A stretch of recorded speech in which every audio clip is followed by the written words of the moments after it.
Hey now, and welcome to the Cardinals Stand Out in Your Career podcast, presented by the Alumni Relations Office here at Saginaw Valley State University. My name's Nic Taylor. I'm the Executive Director of Alumni Relations, and today I'm really excited. We've got an alumni extraordinaire, blast from the past, someone who all of us, I think, know and revere. So, Jim Dwyer, welcome to our podcast. Geez, Nick, what an introduction. I was going to say lots of worse things, but I figured no, never. For those of you out here who are just chiming into our podcast, today we're going to be talking all about retirement. We're catching up with Jim after a couple of years of retirement and going to talk a little bit about how to prepare for it, what comes after you retire. And, Jim, for a lot of folks out there who might not know your full story, they know you in one area or another. Could you kind of walk us through a little bit of your career at SVSU and kind of roles that you think defined your 42 years of service here? I think even, Nick, before that is in 1971, Dick Thompson, who became my mentor, and I came up to visit the school from Detroit when it was SVC. And I came up and I just felt something special. I came here to play basketball. And little did I know, that I would get a phone call later on from Dick Thompson asking me to apply for a job in admissions. At that time, he offered me the job. I told him no because I wanted to coach at Saginaw Valley at the time. And he said, well, we're going to go talk about it. After a few drinks, we will call it libations, in his incredible wisdom, I did accept the position. And the rest is history and a remarkable 42-year career. Yeah. And, a lot of that, I was very fortunate to be there for a lot of those years while you were here. Could you talk a little bit about some of the specific divisions? I know you originally when you hired me, first coming in the admissions office and enrollment management, but I feel like there was not a job here that you didn't have. Maybe food service. I don't remember you working in food service, but talk a little bit about some of those areas. Well, what I was really blessed and really what was my passion, I was probably involved with enrollments for 35 plus years. It started in the admissions office. I worked my way as an intro. I then became an associate director. And then I was interim director for 3 years when Dick Thompson came in to me on a Friday afternoon. He then talked to Jack Ryder at that time, who was our president, and he said, it's time. And then I was given the opportunity to be the director. And what a ride. I was in the admissions office for 28 years. And I had the privilege of hiring you and so many others that are still... I didn't pay to say that, right? Okay, okay. No. Right. That are still impacting the university today in special ways. I then was interim director for a while in the financial aid office as they went through a transition. One of my most unique jobs, I was asked to step into the international programs for 3 weeks, ended up almost being 4 years. And boy, I got to travel around the world, and I had an incredible appreciation for the international students. We then remade the international office while I was here. I then was asked humbly, Mary Jo Brandamore and myself at the same time were given what we call a vice president's position. And I took that with great pride, managing the Enrollment Management office that had a variety of offices to impact the success of retention and recruitment efforts. And then one day I got a call from President Bashan, and he said, Jim, I want to talk to you. So I came up. He says, you've been doing enrollments for 35 years, but I need you to do something for me before you retire. I want to remake the admissions office. And he gave me the keys and he said, go for it. And so for 5 years, we remade the office, and he embraced and supported me to do that, from legacy programs to licensing programs, you name it, we were able to, and really bring the alumni back home that you now Nic have been able to do. And then I was all set, was, on the verge of retirement. And he called me up again after 5 years. He goes, Jim, everybody's left the career services office. I need you to step in. So for 15 months, we rebuilt the career services office, and now it's under the tutelage of Teresa George. So it's remarkably, I got to do a variety of positions at the university. But one thing, Nic, that is so common in all that, nothing beat helping students in some shape or form. I mean, you're beating me to the punch, because the reason I wanted you to talk all about some of those different areas, and again, I was right. Food service, I think, was the one that you weren't in. I ate there, though. Yeah, I was gonna say, there was always a common denominator in all of those, and I remember as a young professional, you talking very much about purpose, knowing what was your role and your purpose in your day-to-day activities, because in any job you have, there's going to be parts that you don't like, right? But if you remember that kind of North Star, that purpose, it's going to make those tasks much easier. Could you maybe talk about, now that we know your whole background, throughout all of those, did your purpose ever change? And if not, what was that purpose? So, Nic, before I step back, look, I saw an amazing transformation from 71, the remake of this campus, to what it has become today. And it's pretty special, right? Facilities. We had incredible faculty. I still think we have incredible faculty. But the one thing I always felt my job was a calling and not a career. And in reflection, driving on campus today, I just said to myself, how blessed I was to impact student success. Just recently, and this happens all the time, I got an email from a pretty prominent person in Saginaw that just said, Jim, look, her son had came here, and I worked really hard because it took me a while to convince him to understand his potential. And he did. And remarkably, he graduated. He's got an incredible job with a great company in town right now. But his mom sent me an email and said, look, Jim, he just took his first semester at MBA and he had all A's. And Nic, all that told me reinforced why I worked here, because when you hear those stories and the stories of so many of our students, it's priceless. Mm-hmm. And that's, so for me, look, every job has politics. Every job has personalities. But I think, when we were in admissions office, we built a culture, and the culture was real simple. Students came first. We said we are here because of students. We're not here for our ego. We're not here for power. We're here to take that student who may be very fragile, mm-hmm. and then helping him or her navigate the system to recognize what they're capable of becoming. And for me today, when I'm out in the community and people come up to me and say, do you remember Jim and what they're doing? It just is reflective of why it's a privilege, or for anybody that works at this university. So, as retirement got closer, we talked about those 42 years, and at the end you had several different roles in different departments going through. But as it got closer, how did you start preparing for that transition? I'm thinking of the well-seasoned alumni out there who's, they can see the finish line and getting there.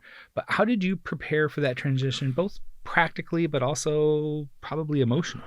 Well, there's a couple things, Nic. One, it was really important that I left this institution with a succession plan, like you, like Teresa, like others, that they would be in positions as I left. Okay, so number one, as you're getting close to retirement, it's really important because many businesses, many organizations don't really take the time. And so it was really important to me as I worked with President Bashan that I wanted to make sure that I had things in place, that people were not going to inherit something or not have the opportunity that they so rightly deserved. So number one, I think, was succession planning. Okay. Now, for me, I'm a person of faith. Okay. And I think in reflection of retirement, I don't think you can just retire. Now, people can tell me, well, I can go off 6 days a week, or I can do this. Now, I am busy, okay, busier than I've ever been. But I also think when you step into retirement, you have to have kind of a plan. When you really look at life, you have to get up every day and still have a purpose and a mission. Okay. Now that can be a variety of things. It can be faith-based. It can be just doing a hobby that really gives you a sense of purpose. But you're going to have something, okay, that's going to drive you. I love my wife dearly. My wife was incredible. She was a first obstetrician in this town. She was amazing, but you can't be 24/7. Okay. So you have to have a sense of purpose. Okay. In a mission. And I'll share mine in a minute, what happened. But I know too many people that retired and they're somewhat just bored, or life kind of lose its joy. So what do you think surprised you the most about post-retirement life? I know you have your mission now, and I definitely want to hear more about that. But that first 6 months, was there a slap in the face moment? You're Well, like, oh, okay. I think what happens is all of a sudden, and here's the vow I made, okay? And I think this is the transition that people have. My job was not to tell other people how to do their job that I loved. And so the transition for me was people would call me and say, Jim, what would you do in this situation? But I was very, very careful, okay, to say, you have the keys to the car. So I think one thing as a retirement person is you have to take your ego, your pride, and to walk away with grace, and let those that are taking over, or because it's easy to be a critic. Well, when I was here, this is what I would have done. And I have been very, very careful not to do that, but that is easier said than done. I made a commitment that I walked away with this place with pride, and my ego and pride was not going to be part of the dialogue. And so for anybody that's retiring, you have to give the keys away. So let's talk about, that mission now. While you're here, that purpose, that mission was in service of the students. Post-retirement, what are you up to? I mean, you got to golf some, right? But what's Jim Dwyer's purpose? Oh, wow. I basically have had a full-time job. Okay, so the day I retired, it was 6:00. All the cars are gone. I went out to the parking lot. I kissed the parking lot. I looked up to the sky and I said, thanks for this incredible ride. And then, as a person of faith, I said, hey, God, what do you got for me next? I mean, what's in the... So 2 weeks later, because my wife had started, I was at our East Side Soup Kitchen, okay, and started working there, and it gave me a sense of purpose because there's a lot that goes on down there, okay. 2 months later, okay, I'm sitting in a meeting, and they go, Jim Dwyer's the chair. I go, the chair, okay. And if you know anything about the Hunger Solutions Center, there's the East Side Soup Kitchen, and then there's what's called Hidden Harvest, and they're in the same facility.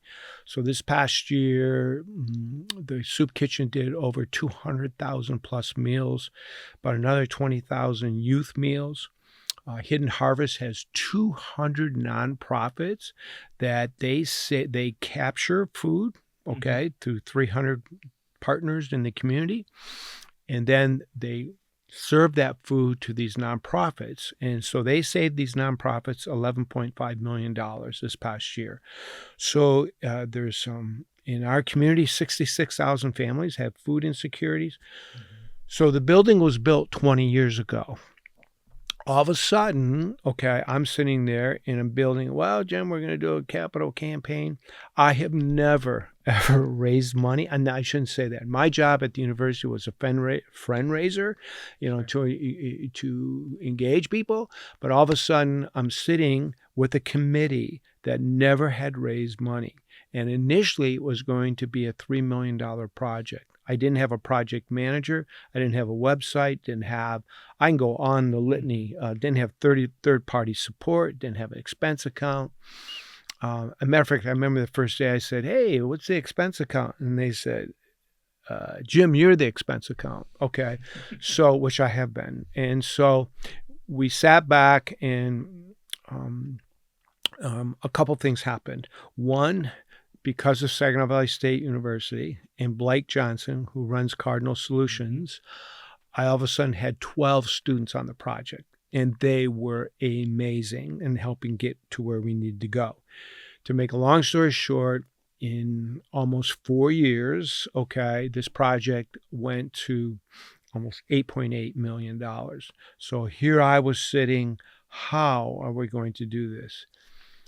Through a lot of faith, through a lot of crazy stories, I say divine intervention, we have raised over $8.5 million. And what that means now is we've started the facility. We are doubling the size of the facility, and it will impact the hunger challenges in our community for the next 20 years. So that was my retirement gift. Mm-hmm. And but I will say in reflection, okay, it was almost too demanding. I mean, because it almost became a full-time job. Mm-hmm. But I do think, Nick, my encouragement for people that are retiring, there are so many community needs that I assure you, you will have a sense of gratification and a sense of purpose that will really allow you to do something special that I think we all need when we're in the retirement phase. Mm-hmm. You say that, and I truly feel that and believe it. I wonder, is there something, though, about that work life that we lived for 42 years that prepared you for that in comparison to maybe other folks who are just, they're ready to be done, right? What was it about your work life, do you think, that translated so easily in you following your purpose post-retirement? Nick, that is such a good question. I think I've been blessed because I was truly inspired every day. I can't tell you how many countless tours would be on campus, and I would run into the parents and just share the story, the Saginaw Valley story. And I think helping young professionals, okay, which I had the privilege to do, that allowed many of them to become directors on campus, okay. I think the sense of just knowing that in life we're called to do something, okay. So for me, my passion went from impacting students and driving students, and at the same time young professionals to grow and tell them I've been there and let me share some wisdom how to go. And then taking that, I will tell you, the experience here at Saginaw Valley and the passion and purpose I had just came into food, and so I took that that incredible opportunity I had to daily impact student success. And I can tell you countless times when people said, no, we can't do that. That was just the start of me finding a solution to the problem. And I think I was able to take that and mold it into what I'm doing now, okay, and knowing so I had someone not too long ago work with me, volunteer, and this puts it in perspective. And this is why I get so excited working at the soup kitchen and doing this project. And he goes, Jim, I don't think I can volunteer today. And then at the end of the day, he said, can I tell you something? He said, you know something? I saw the face of God today. I want to thank you for that. So for me, okay, it's taking that golden rule, okay, and as a person of faith and knowing how many times now we can help a homeless person, or we can help a person in addiction center that's in Midland, or the Women's Crisis Center, of giving nourishment and food and feeding souls so that they can be transformed and become healthy again and be a viable person in our society. So it took the same thing, but in a different, and so that's why I've been blessed to have this experience. You know, what I hear in all of this is you're still making an impact in others, right? And Correct. And this is your purpose has always been about service. Correct. For others. Is there anything about your work life that maybe you missed more than you expected? I mean, you still have that purpose, but was there something about leaving a structured organization like SVSU, and then now you're kind of off chasing another purpose very dutifully and with amazing results? But anything that you look back and you're like, oh, I missed this, and I didn't expect to miss this as much. I think, Nick, because I prepared myself for retirement, when I say prepared, it was really important to have a succession plan. It was really important to take my ego out and my pride, however we can call that. So I knew after 42 years, I ran the race. And I knew that it was time to, again, let other people use their gifts and talents to do and impact student success. And my goal, hopefully, was that people would maintain that and create that culture. So I was prepared to know that I had made the transition was time. Okay. And I think what I would encourage many people that retire, they have to think that way. They have to think, okay, I'm making a transition. Oh, don't get me wrong. Do I miss coming on campus and seeing everybody and just knowing this incredible opportunity I had here? But I also know as a retired, you have to be fixated on transition.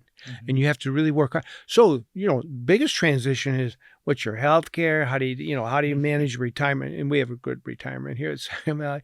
But those transitions were probably more demanding, okay? And knowing how are you going to manage your money and your assets and how are you going to live your life, okay? We've been able to travel now. We've been on biking tours, we've been able to do some, and I have grandkids that I get to spend a lot of quality time. So you just take other things that you are deserving of because of your hard work that you get to enjoy now. But even with all that said and done, you still have to have some things to do that give you passion and purpose to impact those that are maybe less fortunate or those that need your talents and skills. Okay. I want you to think about some of our we call them gold alumni, right? Graduates of the last decade, people who've graduated in the last 10 years here at SVSU. So they're obviously earlier in their careers, getting started out. What kind of habits or choices do you think matter the most for them over the long run? So being able to look back at your career and look at where you're in retirement, what's something that's early on you think is the habit or the choice that is going to give them the most satisfaction? Well, I think one that is critical is a mentor. So Dick Thompson was my mentor. And 3 times in my early career here, I was going to leave because you get into this cycle of I'm not getting paid enough. Someone's making more money. I'm not getting enough opportunities. And he just had this ability to keep things in perspective. And then he said, when you're in your 40s, you'll know why I kept you in higher ed. And he was prophetic. Okay. And so I tell people it's so critical to get people that can really ground you give you sage advice, okay, mentor you, because there's this thought process. It's always greener on the other side of the fence. And, if people just recognize what I tell people, you look at your challenges, your opportunities. One of the sage advice that Dick Thompson used to give me, he goes, Jim, don't remember this. People promote you. You don't promote you. So in other words, if people recognize your talents and see your abilities, okay, you will always be fine. Okay. So you have to have whatever projects you get, that whining syndrome or people don't understand. And, no, it's not about that. It's about getting that right mentor that can give you that sage advice and realizing that you are recognized by what people see, okay, not by what you think. So I love it. And personally, I've had a chance to learn those lessons from you myself. So it's nice. It's a nice stroll down memory lane on some of those conversations. I want you to now think of someone mid-career, right? Somebody in their 40s, maybe early 50s. They still know that retirement is 10, 15, maybe 20 years down the road, right? They have some of that experience.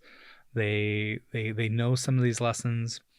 What's something you can tell them about the light at the end of the tunnel, right? Sorry, not figuratively, not the light at the end of the big tunnel, but the light at the end of the career tunnel where, okay, it feels like retirement's just still out of my grasp. I'm holding on, right? How do we motivate them or keep them successful and ready for that retirement when it comes? Look, you're always going to have the challenge of, do you have enough money to retirement? And I did the right planning, okay? And so I think it's critical when you get to be that age that you are getting some sage advice from financial planners. I think that's really critical. Be totally honest, that didn't keep me fixated. I knew what I had done, and I just let it ride, okay? But it is good, really important to get financial advice and have good financial advisors that you can really trust that can lead you on that path, because that's why they do what they do, okay? But I also would say to people, if you get up every day and you are miserable, okay, then you really need to rethink potentially of reprojecting one of the things, revamping your attitude, because I assure you, some of the people I reported to and some of the challenges I had, I could have gone down a dark slope.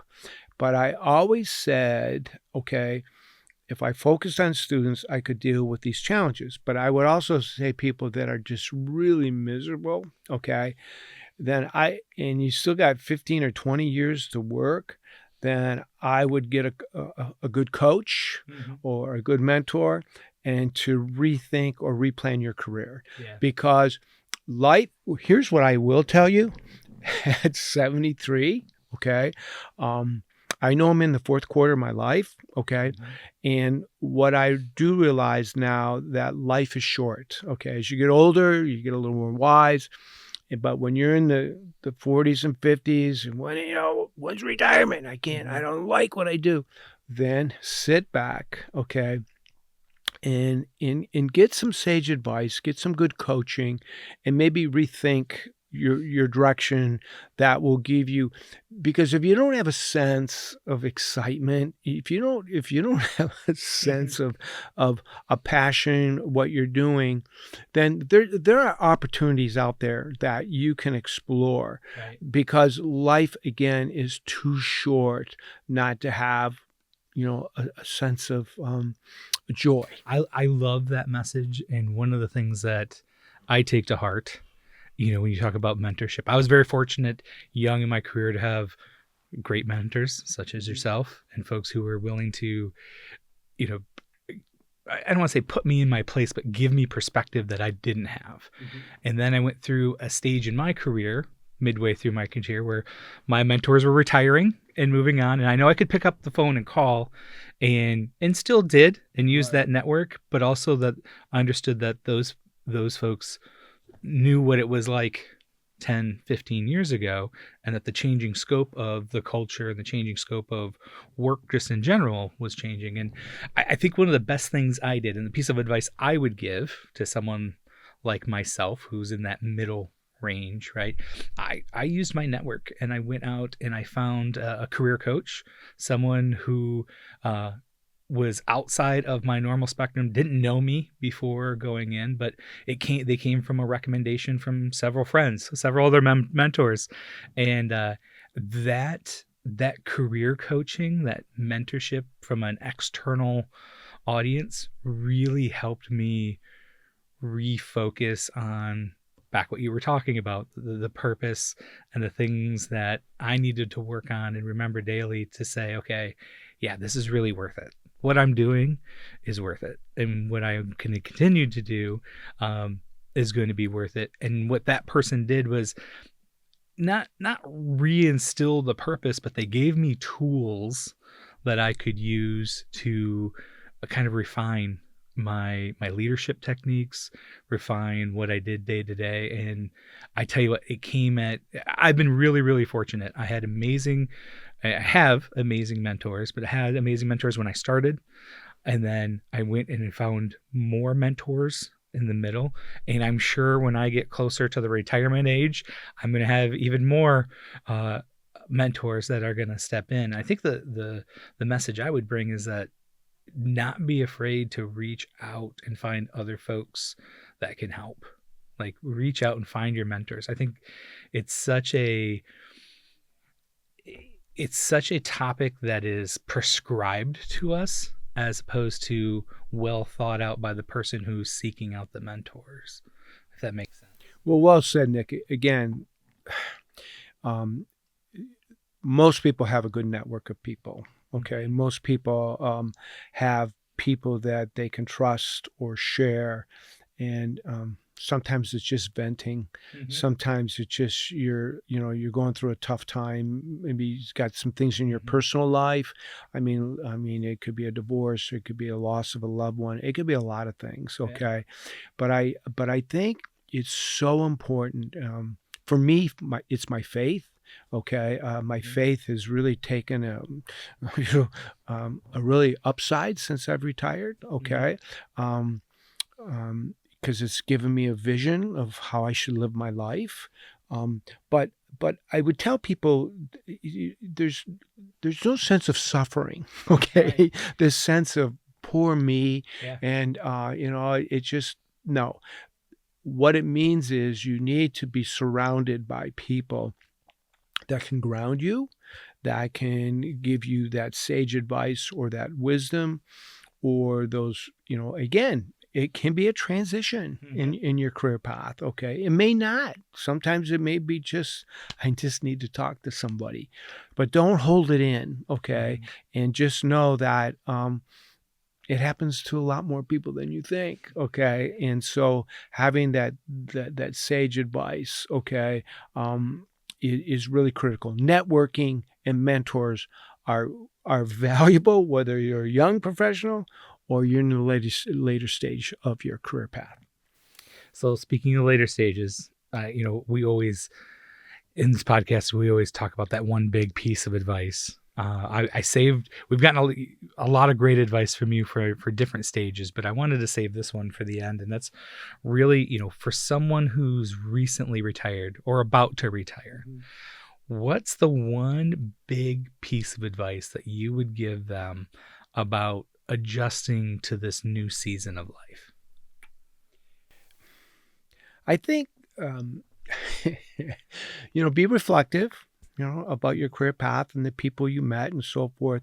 But now, just look at the incredible opportunities that now exist. Okay. It could be traveling. Okay. Kind of setting a new agenda. Okay. Again, I am blessed to have grandkids.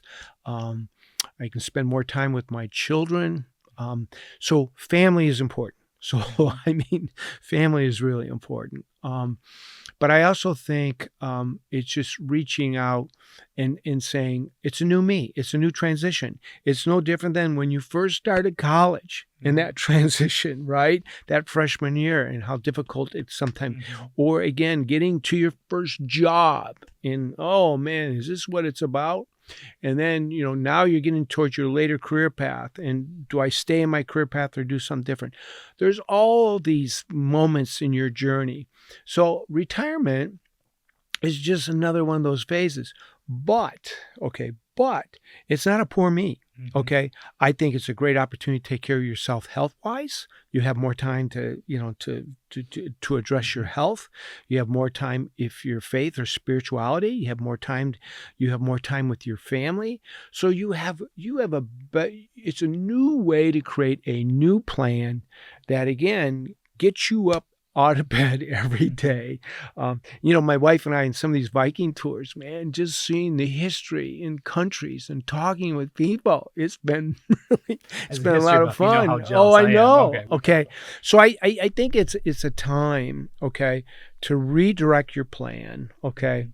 But that plan has to give you some enthusiasm. It has to give you I use the word joy, okay? And also a time to give service, to give back, okay, in some way, shape, or form, okay? So it's another part of your life. It's one that, again, this will be 4 years in July for me, but because of the things I'm doing, it's just another day of doing something good for this community. Well, you may be the one retired guy that I can't get out on the golf course. So I know that your retirement trying to play more. Okay. It's full of purpose and joy. And it's a joy to just get a chance to catch up, my friend. And it's a great way for us to reflect and just know that, as we go through these seasons of life, as we go through the sense of purpose and the sense of what we should be doing day to day, doesn't change. It's one of those things that you have in your heart already, and if you can follow that and continue on, you're gonna be filled with that joy. Look, we have one life to live. Why not live it to the fullest in all those stages? Okay, and know that when you have that sense of that fulfillment, this is a beautiful world, and it's short. Okay, so let's be true Cardinals and take that Cardinal pride wherever we go, and make a difference. Jim, I appreciate your time and your wisdom and your friendship. So thank you for being here. For those of you out there watching and listening in, this has been the Cardinals Stand Out in Your Career podcast. Maybe you are getting close to retirement. Maybe you're in that middle phase of life or just starting out. Whatever it is, I want you to know that the Alumni Relations Office here at your alma mater is there to help you. So don't be afraid. Please reach out to us. Check us out online at svsu.edu/alumni. You can see lots of events that maybe you want to come and join us with and have a good time. Or maybe it's some career help or guidance. Whatever we can do, we're going to be there to connect you to the institution. Thank you so much for your time. And remember, it's a great day to be a Cardinal. Thanks, Jim. You got it, man.